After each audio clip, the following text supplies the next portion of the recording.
अडानी अडानी अडानी अडानी, मतलब कान पक गए हैं सुन सुनकर अडानी। अखबार खोली अडानी, सोशल मीडिया खोली अडानी, टीवी खोली अडानी, पार्लियामेंट की बहस देखी अडानी। अब इस अडानी अडानी के बीच में सारी कहानी जो है वो शुरू होती है हिंडनबर्ग की रिपोर्ट से।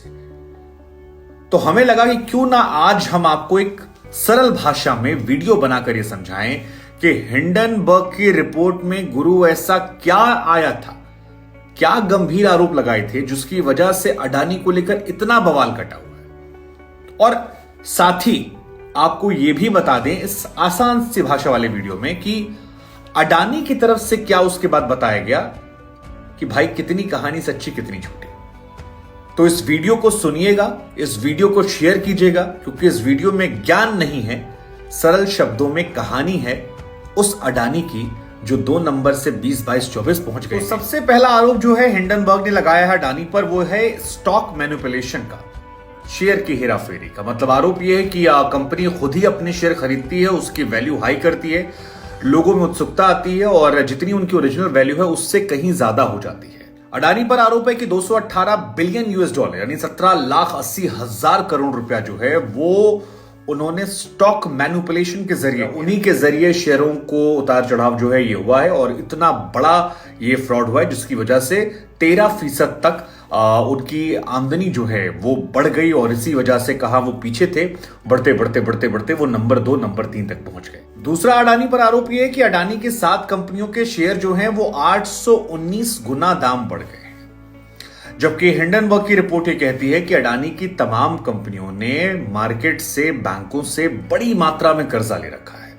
और हिंडनबर्ग की रिपोर्ट ने इसीलिए यह सवाल पूछा कि अगर आपने मार्केट से इतना ज्यादा कर्जा लिया है तो फिर ये जो वृद्धि हुई है 819 गुना बीते 3 सालों में, इसके पीछे क्या लॉजिक है। और ये एक महत्वपूर्ण सवाल था जो उन्होंने अडानी ग्रुप से पूछा है।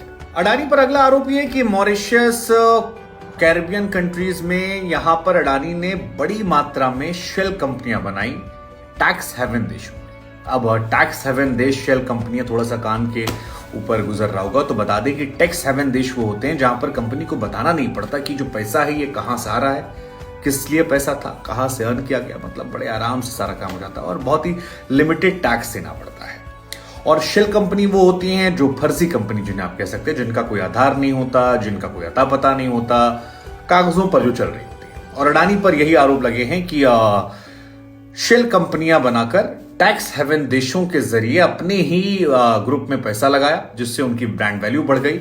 और ये सब हवाई गुब्बारे जैसा है जो फटने पर एक बड़ा ब्लास्ट हो जाएगा। ये एक बहुत गंभीर आरोप है। आरोप तो ये भी कि अडानी के जो भाई हैं उनके नाम पर 38 शेल कंपनियां और ऐसी शेल कंपनियां हैं जिनका ना फोन नंबर है, ना कोई अता पता है। और इन शेल कंपनियों के जरिए पैसा जो है वो अडानी ग्रुप में आ रहा है। मतलब वॉश ट्रेडिंग का आरोप लगा है कि यानी भारत से जो पैसा वो कमाते हैं वो शेल कंपनियों में जाता है, टैक्स हेवन देशों में, और वहां से यहां पर फिर वापस आता है। और इसे विनोद अडानी, राजेश अडानी जो कि अडानी के भाई हैं या उनके बहनोई जो हैं, उन पर यह आरोप है कि खासतौर पर भाई पर कि मॉरिशस में अकेले उनके नाम पर 38 शेल कंपनियां हैं। और ये ऐसी कंपनी है जिनके पास ना फोन नंबर है, ना ईमेल आईडी है, ना कोई घर है, ना आता है, ना पता है। और इनकी और अडानी ग्रुप के बीच में ट्रेडिंग हो रही है।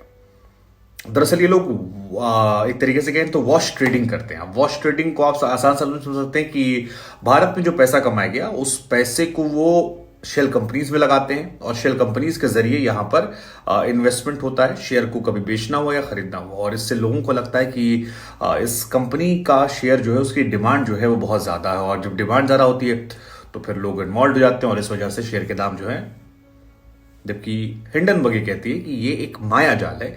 इस माया जाल में अडानी ही माया जाल क्रिएट करते हैं, अडानी ही माया जाल को फोड़ देते हैं। और इस वजह से ये जो माया जाल है ये एक बहुत बड़ा छलावा है, ऐसा हिंडनबर्ग का आरोप है। अडानी ग्रुप पर एक और बड़ा आरोप है कि प्रमोटर्स के शेयर जो है वो ज्यादा है। भारतीय कानून के हिसाब से 75% से ज्यादा शेयर नहीं हो सकता। हालांकि अडानी इसमें कानूनन है 74, 74.8 ऐसा है, लेकिन कहा जा रहा है बाकी शेल कंपनीज के जरिए खरीदा गया और कभी डिलिस्ट हुआ तो जो निवेशक है उनको बड़ा नुकसान होगा। अब निवेशक कौन है? SBI, LIC, इन पर कहा जा रहा है, तो ये बड़ा खतरा हो जाएगा, नुकसान इनका होगा, उन्हें फर्क नहीं पड़ेगा। एक बड़ा आरोप है कि भारत में सेबी से हिंडनबर्ग ने जानकारी मांगी अडानी ग्रुप को लेकर। तो पता लगा कि सेबी ने इससे पहले भी कई प्रमोटर्स हैं अडानी ग्रुप से जुड़े हुए जिन पर जांच बिठा रखी है, और ये जांच जो है वो तकरीबन 1700 करोड़ की हेराफेरी को लेकर है।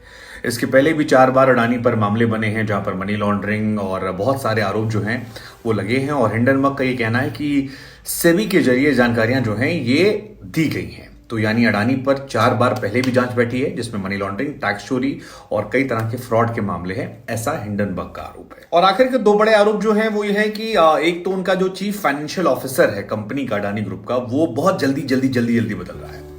और हिंडनबर्ग का कहना है कि इसमें 2 तरह की चीजें हो सकती हैं। एक तो ये हो सकता है कि अडानी जी को उनका काम पसंद ना आ रहा हो, दूसरा आरोप ये हो सकता है कि वो आदमी कुछ फ्रॉड ना कर रहा हो। हालांकि ये सब हवाई कहते हैं ना आरोप है, वैसा वाला है। लेकिन एक जो गंभीर बात बिजनेस को समझदार लोग कह रहे हैं वो ये कि अडानी ग्रुप के जो ऑडिटर्स हैं उनकी टीम बहुत कम है, मतलब केवल 15-16 लोगों की टीम है, और अडानी ग्रुप जो इतना बड़ा है उसको वो ऑडिट करते हैं। तो ये एक चिंताजनक बात है कि 16-15 लोगों की टीम, छोटी सी टीम, कैसे इतने बड़े ग्रुप को ऑडिट कर रही है, जबकि वो नंबर 2 तक पहुंच गए थे। और ये कुल मिलाकर सारे बड़े आरोप हैं जो अडानी ग्रुप पर लगाए गए हैं हिंडनबर्ग की तरफ से, और इसी के बाद उनके शेयर में गिरावट आ गई, पार्लियामेंट में बवाल मचा है। हमें लगा कि आसान शब्दों में जानकारी समझाएं ताकि आप भी समझें कि एक्चुअली बवाल है क्या। अब बात निकली है तो दूर तक जाएगी। अडानी पर अगर ये सारे आरोप लगे तो अडानी साहब की तरफ से भी जवाब दिया गया, और हमें लगा कि ये केवल आरोप क्यों बताए जाएं। अडानी की तरफ से 413 पन्नों की जवाब जो है वो सौंपा गया है, और उस जवाब में क्या है वो भी हम आपको एक एक करके बताते हैं। तो अडानी की तरफ से सबसे पहले कहा गया कि जो स्टॉक्स में हेराफेरी की बात की जा रही है, स्टॉक मैनिपुलेशन की बात की जा रही है, वो पूरी तरह से निराधार है। और ये कहा कि हिंडनबर्ग की रिपोर्ट में इसका कोई भी सबूत नहीं मिलता कि स्टॉक मैनिपुलेशन एक्चुअली में हुआ है, ये सिर्फ कपोल कल्पना है। दूसरा ये कि इस रिपोर्ट में जिन दस्तावेजों का जिक्र किया गया और कहा गया है कि 2 साल के रिसर्च के बाद जारी किया गया है, वो दरअसल वही डॉक्यूमेंट्स हैं जो अडानी ग्रुप 2015 के बाद कई मौकों पर खुद ही जारी कर चुका। तो अडानी ग्रुप कह रहा है कि जो कागजात, जो दस्तावेज हमने जारी किए थे, आप वही दस्तावेज हमें दिखाकर हम पर आरोप कैसे लगा सकते हैं। तीसरा ऑडिटिंग को लेकर कहा गया कि भाई हमारे पास 9 लिस्टेड कंपनियां जिसके ऑडिटर 6 अलग अलग कंपनियां हैं, एक गैस वाले का नहीं है, उसका भी ऑडिटिंग हम इन्हीं 6 में से किसी एक को दे देंगे। तो जो ऑडिटर को लेकर सवाल खड़े किए जा रहे हैं वो भी कोई चिंताजनक बात नहीं है, वहां भी सारी चीजें सही है, ऐसा अडानी की तरफ से कहा गया।